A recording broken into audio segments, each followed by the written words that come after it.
अस्सलाम वालेकुम। उम्मीद करता हूँ आप सब लोग ठीक होंगे। कनाडा का visitor visa, visit visa, tourist visa, आपको रिफ्यूज़ल आ जाती है, आपका रिजेक्ट हो जाता है, तो उसके बाद जब आप फाइल अपनी दोबारा सबमिट करते हैं, आपने नेक्स्ट टाइम अपनी फाइल सबमिट करनी है, तो उसको आपने इम्प्रूव कैसे करना है, वो आज मैं आपको डिटेल में बताऊंगा। अब 179 बी सबको लग के आता है। जिसको रिफ्यूज़ल लेटर आया तो वो देखते हैं कि भाई मुझे भी 179 बी आया और मेरे साथ भी जिसने अप्लाई किया था उसको भी 179 बी लग के आया। लेकिन 179 बी ही होता है, लेकिन उसके जो कोड्स होते हैं और पैराग्राफ होते हैं वो चेंज होते हैं। अगर आप उसको डिटेल में देखें, ज़रा पढ़ें, तो वो आपको उसमें समझ आ जाएगी। अब किसी को लिखा होता है कि आपके पास इनसफिशेंस बैलेंस है अपने ट्रिप कवर करने के लिए। जो आप अपना ट्रिप कनाडा के लिए कर रहे हैं, जो आपने अपना प्लान बनाया होता है, आपके पास अपने एक्सपेंस कवर करने के लिए इतने पैसे नहीं होते हैं कि आप जो है ना कनाडा जाएं और वापस आ सकें, या जो आपका स्टे है उसके आप एक्सपेंस कवर कर सकें, टिकटिंग वगैरह है, होटलिंग वगैरह है। तो ये सारी चीज़ें आपके इनसफिशेंस बैलेंस में आ जाती हैं।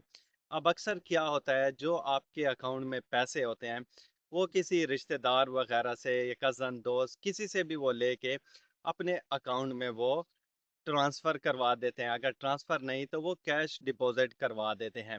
अब उससे इमिग्रेशन ऑफिसर का तो शक करना जायज़ ही बनता है कि भाई इसने तो इतने पैसे डिपॉजिट इसमें करवाए हैं। अगर ट्रांजैक्शन वगैरह नहीं करते हैं और एंड पे पेपर ट्रायल आप नहीं बनाते हैं, आप जब ट्रांजैक्शन करेंगे और साथ पेपर ट्रायल बनाएंगे, तो आपका ये होगा कि वीज़ा लगने के चांस आपके ज़्यादा हो जाते हैं। फिर चांस भी ज़्यादा हो जाते हैं और फिर उससे ये भी शो होता है कि ये पैसे भी आपके हैं, तो आपको ट्रांजैक्शन वगैरह भी करनी चाहिए और पेपर ट्रायल भी आपको बनाने चाहिए। सेकंड पे आ जाता है फैमिली टाइज। फैमिली टाइज में तो बहुत सारी जो है ना, काफ़ी उसमें चीज़ें आती हैं, प्रॉपर्टीज़ भी आती है, आपकी जॉब्स भी आती है, और भी बहुत सारे होते हैं जो फैमिली टाइज में आ जाते हैं। अब जैसे हम FRC लगाते हैं तो ये भी फैमिली टाइज में आता है कि आपके बहन भाई, पेरेंट्स, आपके अम्मी अबू, आपकी मिसेज हैं, अगर आपके बच्चे हैं, तो वो सारे उसमें FRC में आ जाते हैं। जब आप ये साथ लगाते हैं कि ये पाकिस्तानी नेशनल हैं या इंडियन नेशनल रेजिडेंट हैं, ये यहाँ पे रहते हैं और मैं अपना विजिट करके आ जाऊँगा, आप FRC भी साथ लगा सकते हैं और आप एफिडेविट्स भी बना सकते हैं। उन सब का लिखें कि भाई ये लोग यहाँ पे रहते हैं, सब यहाँ पे रहते हैं और मैं अपना विजिट करके आ जाऊँगा। अगर उनके पास, किसी के पास कनाडा का वीज़ा है और वो कनाडा आए हैं और स्टे किया है, तो वो भी आप एफिडेविट में मेंशन कर सकते हैं। जब आप अपनी फ़ाइल लगाएंगे तो एफिडेविट में आपका ये सब कुछ लिखा होगा, वो भी है, जब आप सबमिट करेंगे तो आपकी फ़ाइल उससे भी स्ट्रॉन्ग बन सकती है। तो ये आपके आ जाते हैं फैमिली टाइज में। तो अब हम थर्ड पे बात करते हैं, पर्पज़ ऑफ ट्रैवल। अब आप कनाडा के लिए यहाँ पे ट्रैवल कर रहे हैं और आपने एक एक्सप्लेनेशन लेटर बनाना होता है कि भाई मैं जब कनाडा जाऊंगा तो मेरे यहाँ पे फैमिलीज हैं या फ्रेंड वगैरह हैं, वहाँ पे विजिट करना है। अगर ये आपके पास फैमिली फ्रेंड नहीं है, तो आपने यहाँ पे अपना एक ट्रैवल प्लान देना होता है। उस एक्सप्लेनेशन में आपने वो मेक श्योर करना है कि वो आपका सही बना हो और अच्छे तरीके से होना चाहिए।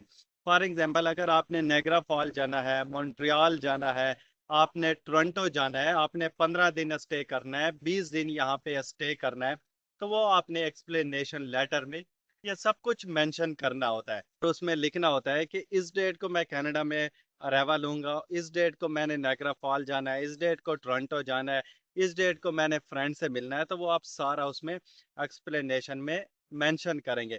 और ये भी आपने साथ देखना है कि आपके पास इतना फंड भी होना चाहिए। अब इसमें लोग अक्सर क्या करते हैं, एक्सप्लेनेशन लेटर तो वो बना लेते हैं और उनके अकाउंट में इतने पैसे नहीं होते हैं कि उनका जो एक्सप्लेनेशन लेटर है, वो उन्होंने जो अपना ट्रैवल प्लान बताया है कि वो उसको कवर नहीं कर सकते। क्योंकि जब आप लोग कनाडा में आते हैं तो यहाँ पे आपके कनेडियन डॉलर खर्च होते हैं। तो यहाँ पे मैं एक एग्जांपल देता हूँ। कुछ लोगों ने एक्सप्लेनेशन लेटर में उन्होंने लिखा होता है कि हम टोरंटो आएंगे, टोरंटो के बाद हमने वैंकूवर जाना है। ठीक है, जाते तो कोई नहीं है, सबका यही होता है कि हमें किसी तरीके से बस कनाडा का वीज़ा मिल जाए और वहाँ पे जाके सेटल हो जाएंगे। लेकिन आपका लिखा हुआ जो होता है वही आपका वीज़े के ऊपर डिपेंड करता है कि आपको मिलता है या नहीं, क्योंकि इमिग्रेशन ऑफिसर तो आपके डॉक्यूमेंट्स ही चेक करेगा।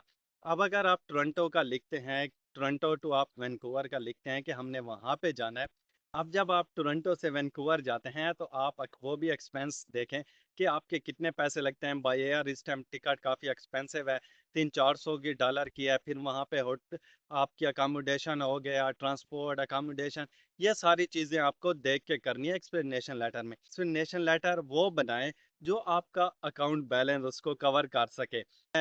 विजिट का उसमें लिखते रहे, वैंकूवर का जैसे मैंने आपको एग्जांपल दिया, अगर कैलगरी का लिखें और आपके अकाउंट में इतने पैसे ना हो तो वो कवर नहीं कर सकेगा, तो आपका वीज़ा वो भी रिजेक्ट हो जाएगा। तो ये सारी चीज़ें देख के ही करनी होती है। एक्सप्लेनेशन लेटर से आपकी फाइल और स्ट्रॉन्ग हो जाती है अगर आपका एक्सप्लेनेशन लेटर अच्छा बनना होता है। जो ये आपने इन तीन चीज़ों पे बहुत फोकस करना है, फंड पे, फैमिली टाइज पे और पर्पस ऑफ ट्रैवल। जो आपने एक्सप्लेनेशन लेटर बनाना है, इन तीनों चीज़ों का ऑलरेडी मैं आपको बता भी चुका हूँ।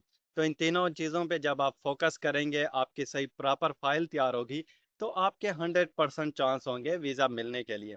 उम्मीद करता हूँ आज की वीडियो आप लोगों के लिए हेल्पफुल भी होगी। मिलेंगे एक और नई वीडियो के साथ, तब तक के लिए टेक केयर एंड अल्लाह हाफिज़।